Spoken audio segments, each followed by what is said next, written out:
ఇంకో విషయం ఏంటంటే కరెంటు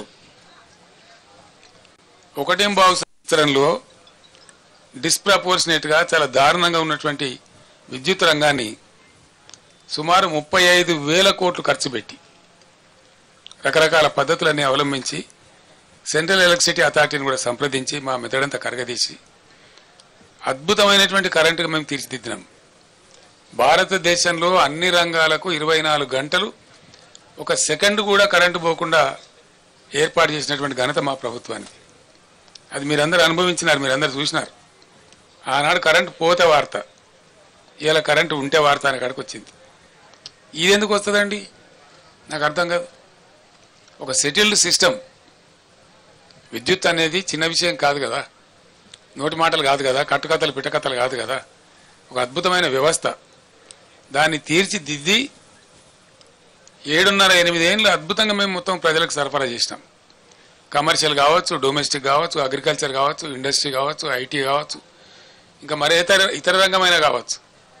అందరికి కూడా ప్రజలందరికీ కూడా 24/7 పవర్ అద్భుతంగా సప్లై చేసిన ఒకే ఒక్క రాష్ట్రం భారతదేశంలో తెలంగాణ, అగ్రగామి రాష్ట్రం.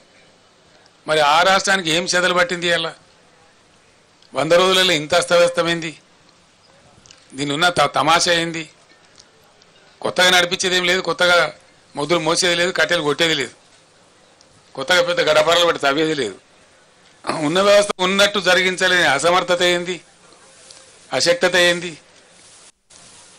కట్టిన ఇల్లు పెట్టిన పోయి కదా, దాన్ని నడిపించే తెలివి కూడా లేకపోతే ఎట్లా?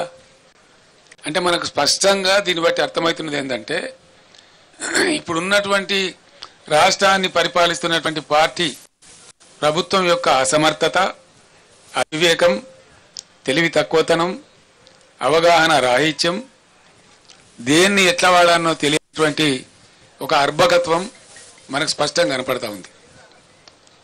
ఉన్న కరెంటును వాడుకోవడానికి తెలివి లేదు, ఉన్న మిషన్ భగీరథ వాడుకునే తెలివి లేదు. అద్భుతంగా వచ్చినటువంటి హైదరాబాద్ నీళ్లు మళ్ళా ఇలా వాటర్ బిల్స్ వస్తూ ఉన్నాయి, ట్యాంకర్లు వ్యాపారం జరుగుతూ ఉంది, కొనలేక జనం చేస్తూ ఉన్నారు. మళ్ళా జనరేటర్లు, ఇన్వర్టర్లు, కన్వర్టర్లు వస్తూ ఉన్నాయి, మళ్ళా స్టెబిలైజర్లు కొనుక్కునే పరిస్థితి వస్తూ ఉంది. మీ అందరి ఇన్ఫర్మేషన్ కోసం నేను ఒక మాట చెప్తా ఉన్నా. హైదరాబాద్కు పెట్టుబడులు ఐటీ రంగంలో, ఇండస్ట్రీలో అద్భుతంగా వస్తున్న తర్వాత హైదరాబాద్ను పవర్ ఐలాండ్ సిటీగా మార్చినాం మేము.